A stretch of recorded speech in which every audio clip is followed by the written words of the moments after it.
কি তাই তো মাসি?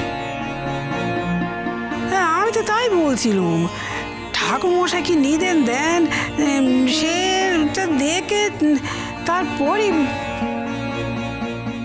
আচ্ছা, আমাদের ছেলে চাঁদও ফিরে এলো, তোমার মুখে হাসি নেই কেন? হাসি থাকবে না কেন? এত আনন্দের খবরে আপনারা সবাই এত আনন্দ করছেন, হাসছেন, আর আমার মুখে হাসি থাকবে না তা কখনো হয়? আমিও তো আনন্দই করছি। যে মানুষটার আসার কথা আর কেউ আশাই করছিল না, সেই মানুষটা হঠাৎ করে যদি এরকম ফিরে আসে, তাহলে আনন্দ তো হতেই পারে। হ্যাঁ, আর আনন্দ হলে উৎসব হতে পারে। আমার বন্ধু শুরু হয়ে গেল। আচ্ছা ঠিক আছে বাবা, আমাদের নতুন করে যদি বিয়ে দিতে তোদের আনন্দ হয় তাহলে কর, আর কি বলবো। তুমি কি একবার শুনলে কথা বুঝতে পারো না?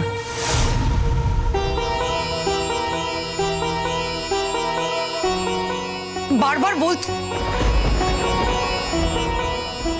বলছি তো বৌদি ভাই, এই বিয়ের অনুষ্ঠানে স্বাচ্ছন্দ্য নয়। কেন তোমরা বারবার জোর করছো?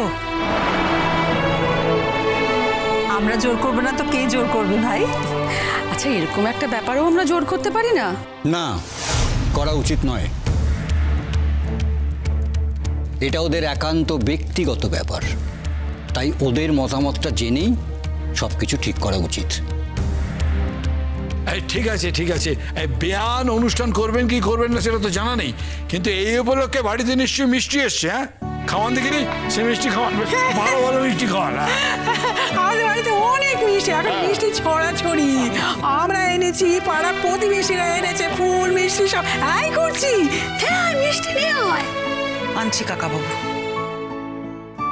বাবা, তুমি কি বাড়িতে মিষ্টি খেতে পাও না?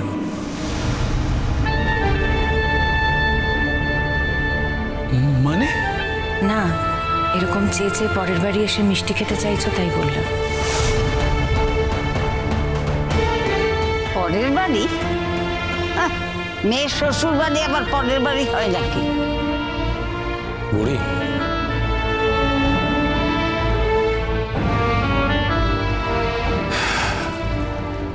বুড়ি, তোর কি কোনো কারণে মুড অফ? না রে দাদা ভাই, মুড অফ হতে যাবে কেন? এরকম একটা আনন্দের ব্যাপার, এর মধ্যে কি কারোর মুড অফ হলে চলে বল? বুঝতে পেরেছি, তুই ওই বিয়ের ঝামেলাটা যেতে চাইছিস না।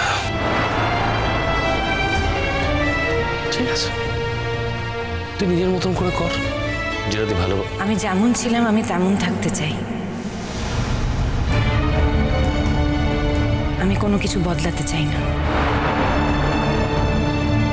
অনেক দিন হলো আমি বাড়িতে ছিলাম। এ বাড়ির ছেলে ছিল না বলে মায়ের দায়িত্ব আমায় নিতে হয়েছিল, কিন্তু এখন আর কোনো বাধ্যবাধকতা নেই। বাড়ির ছেলে ফিরে এসেছে, সে নিশ্চয়ই তার মায়ের দায়িত্ব নিতে পারবে।